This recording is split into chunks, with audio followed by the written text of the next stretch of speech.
Ever feel like airports are messing with you on purpose? You walk in and instantly it feels off. The hallways curve strangely. Coffee shops are always out of reach. You swear someone designed this place to confuse you, or at least squeeze every dollar they can while you're half awake. Well, they did. In this video, I'm pulling back the curtain on 15 sneaky tricks airlines and airports hope you never figure out. Not the usual get there early stuff. These are real hacks, used by frequent flyers to save cash, skip headaches, and quietly beat the system. The best part? You don't need points, perks, or a platinum card. Just a few smart moves, and suddenly, you're flying like you've cracked the code. Oh, and make sure you stick around for tip 14 because it'll change the way you look at your suitcase wheels forever. Let's get into it. First up, a trick that feels almost too simple, but it actually works. Did you know rideshares like Uber and Lyft add an extra charge just for airport pickups? Depending on the airport, that fee can be $4, $10, even $15 on top of whatever surge pricing is already happening. Add in the crowded pickup zones and the long walk through parking garages, and that cheap ride suddenly feels a lot less cheap. So what do seasoned travelers do? They grab a hotel shuttle, free, fast, and way less stressful. Most major airport hotels, Holiday Inn, Best Western, Marriott, offer free shuttles between the terminals and their front doors. So smart flyers use these as a link, ride it to the hotel, then order your Uber from there. No airport fee, no chaos, usually a faster pickup too. And surprise, no one checks if you're actually staying there. I've done this plenty of times. Landed at LAX, walked right onto a nearby hotel shuttle, ordered an Uber from the lobby, and it showed up in 2 minutes. Clean, calm, no $7 surprise fee tacked on. And there's another underrated perk, safety. Some airport pickup zones are tucked into dark, sketchy corners of multi-level garages. But hotel lobbies? Bright, monitored, easy to spot your ride. So next time you fly, do a quick Google search for nearby hotels with free shuttles. It's one small detour that can save you money, time, and a whole lot of stress. And something tells me the airport doesn't exactly want you to know that. You know what kills the airport vibe faster than anything? That snaking, soul-sucking security line. You're still half asleep, clutching your boarding pass, and wondering if your belt will be the one that sets off the alarm this time. But what if I told you, you could skip that whole line? Without paying for TSA PreCheck, without flying business class, without even flashing a fancy credit card. Some airports now let you reserve a free time slot to go through security. It's called Reserve Security or Express Lane, and it's like having a backstage pass without the price tag. The process is super simple. The night before your flight, go to the airport's website, pick a time window, say 9:15 to 9:30, and you'll get a QR code. When you show up, you scan it at a designated lane, breeze past the crowd, and go straight in. No guessing, no snaking through 20 zigzags of stanchions, just in. Airports like Orlando, Seattle, Amsterdam, London Heathrow, Brisbane, they've all started rolling this out. And the wild thing? Hardly anyone uses it. Why? Because they don't advertise it, which is exactly why it works. Think about it. If everybody knew, it wouldn't be fast anymore. Next time you're flying, quickly type your airport name plus reserve security time into Google. It takes 2 minutes to book and can save you enough time for coffee, a bathroom stop, or just a calmer walk to your gate. Free, easy, and it's exactly the kind of thing airports hope you don't figure out. This tiny trick that feels like a joke until you try it and breeze past a dozen people stuck in line. When you walk into the security area, what do? You drift right. It's instinct, especially in countries like the US, where over 85% of people are right-handed. Without thinking, you follow the crowd and form a slow, clunky queue at the first few lanes. However, if you stop for 2 seconds, scan the entire setup, and veer left, you'll usually find shorter lines, faster-moving agents, and less chaos. I learned this the hard way. One morning at LAX, I followed the herd. 20-minute wait, grumpy people, trays everywhere. The guy behind me? He looked once, walked left, and was through in 5 minutes. I saw him sipping a latte at the gate before I even got my shoes back on. Since then, it's been my go-to move. Doesn't cost a thing. No app needed, just one smart turn. One more thing most people miss: The farthest lanes, especially ones a little out of sight, tend to be even emptier. Most people stop at the first option they see. Walk a few extra steps, save yourself 10 extra minutes. If you've ever stood at the baggage carousel watching suitcase after suitcase go by but not yours, you know that sinking feeling. You start asking yourself, did it miss the connection? Did they lose it? Is it in Bermuda? The reality? Airlines misplace or delay millions of bags every year. Sure, they'll try to find yours, but their tracking systems? Let's say they're stuck somewhere around 2008. That's why seasoned travelers bring their own solution. They slip an Apple AirTag or Samsung SmartTag into their suitcase, and from that moment, they're no longer guessing. They're watching it move, live on their phone. I've seen people land at JFK, check their phone, and immediately know their bag's still in Atlanta. Instead of waiting in line with everyone else, they walked straight to the desk, showed the map, and got it rerouted. No forms, no crossed fingers. Sometimes you'll even see your bag arrive at the carousel before you do.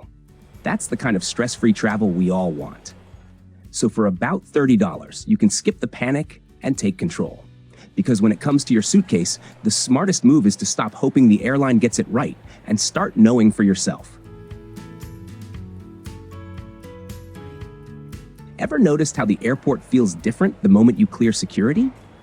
The floor changes, the lighting shifts, and somehow there's a smell of fresh-baked cookies even though no one's actually baking. None of that is random, it's design. Airports are built to slow you down and nudge you into spending. That soft carpet under your feet? It's not for comfort. Studies show travelers move faster on hard floors, but when they hit the carpet, they subconsciously relax, linger, and start browsing shops. The lighting?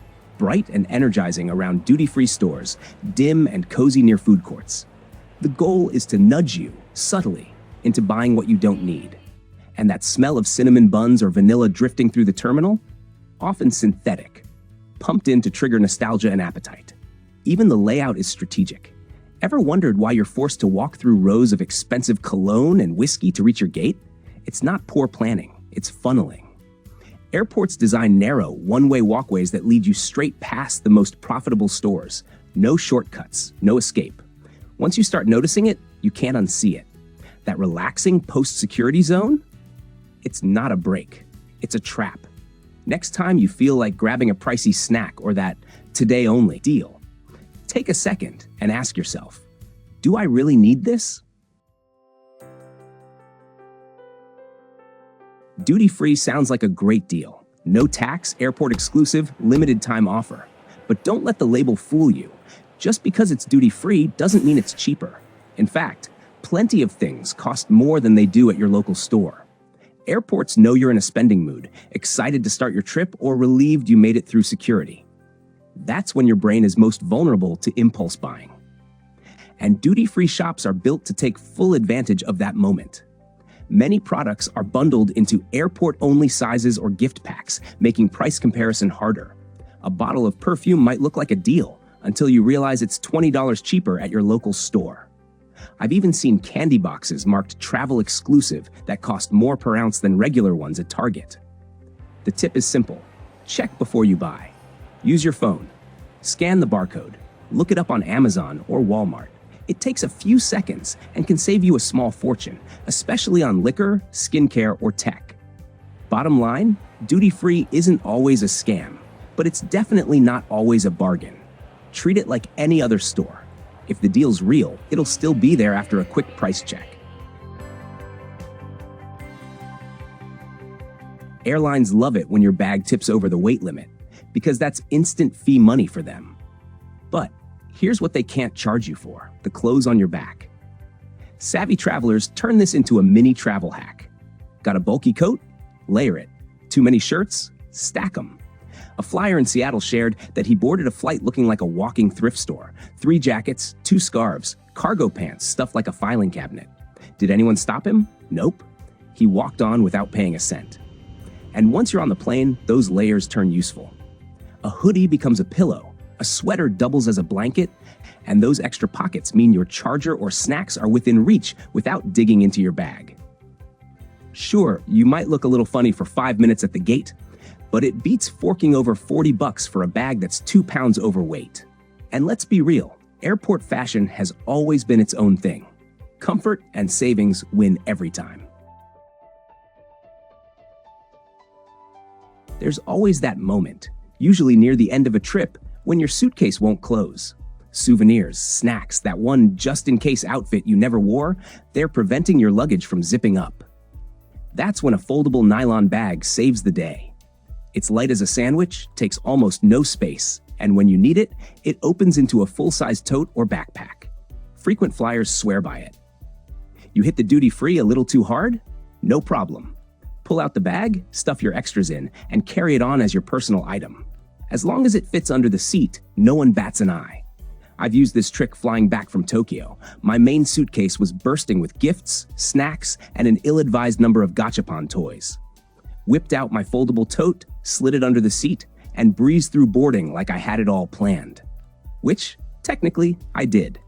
It's simple, cheap, and it works. Toss one in your luggage before you leave. You'll forget it's there until the moment you need it, and then it'll feel like a lifesaver. Trying to fall asleep on a plane can feel like chasing a unicorn. The lights are bright, the seat hums, and there's always someone 2 rows back coughing at the worst possible time. Turns out, there is a combo that helps, and it doesn't involve prescription meds. Valerian root and ASMR. Valerian is a natural herb used for centuries to calm the nervous system. You can find it as a tea or in capsule form at most drugstores. It won't knock you out cold, but it smooths out anxiety and quiets that restless, jittery feeling that creeps in mid-flight. Pair it with ASMR, those soft, whispery sounds or rhythmic tapping videos people either love or don't get at all. Add noise-canceling headphones and a proper sleep mask, and your brain finally gets the memo. Time to relax. The move is simple. Pop a Valerian capsule about 30 to 60 minutes before your flight, then cue up your favorite ASMR video once you're seated. Rain sounds, brushing noises, even someone gently explaining how to fold towels, it's oddly hypnotic. Before you know it, your eyelids feel heavy, your shoulders relax, and the whole flight feels peaceful. Best part? No grogginess when you land. Just a more rested, less cranky version of you, ready to hit the ground running. You've probably been told this 100 times. Label your bag with your name and address in case it gets lost. Sounds responsible, right? Not anymore. In 2025, writing your home address on a luggage tag is basically an open invitation for the wrong person to know you're not home. And yes, there have been actual cases of burglaries that started with someone reading a tag at the airport. Think about it. You're standing in line, your suitcase is right there, tag swinging in plain sight. All it takes is one glance for someone to know who you are, where you live, and that you're clearly on your way out of town. That's not a lost and found solution. It's a security risk. So what should you write instead? Your name, your phone number, maybe an email address. That's it. Enough for someone to contact you if your bag goes missing without giving away your front door. Or go one better. Use a smart luggage tag with a QR code that links to a secure contact page. No address, no oversharing, and you can update it anytime. Because if your bag ever decides to take its own vacation, the last thing you want is for it to give away the keys to your castle. There's a simple way to avoid travel meltdowns before they even start. Fly early. Morning flights are your best shot at leaving on time, arriving on time, and avoiding the domino effect of delays that stack up throughout the day. One late departure at 8 a.m. can ripple across dozens of flights after it, especially at major hubs like Chicago, Atlanta, or JFK. Early flights? They're usually sitting on the tarmac, already cleaned, fueled, and waiting from the night before. Less traffic, shorter lines, smoother skies. And here's a perk people often overlook. Early flights are the cleanest flights.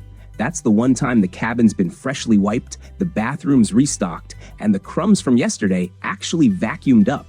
Plus, fares are often cheaper, especially midweek, and airports are quieter, which makes everything feel less chaotic. Sounds great, until you realize it only works if you're flying from home or staying nearby. Because if you're in a new city, that 6 a.m. flight often comes with a catch of its own.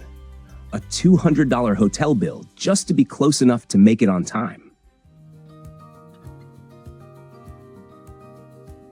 Want to score a better deal on your next flight? It's not about the destination. It's about when you book. According to travel pros at Google Flights and Hopper, the cheapest days to buy plane tickets are usually Tuesday and Wednesday. Airlines often launch fare discounts on Monday nights, and by Tuesday morning, competitors adjust their prices to match. That's your sweet spot. Missed Tuesday? Don't worry, Wednesday's a close second. It's one of the least busy booking days, so airlines quietly drop fares to encourage purchases. Add in the fact that flying on Tuesdays, Wednesdays, or Saturdays also tends to be cheaper, and you've got yourself a winning combo. It's not a magic rule, but it works more often than not. Of course, holiday seasons, school breaks, and big events can throw prices into chaos.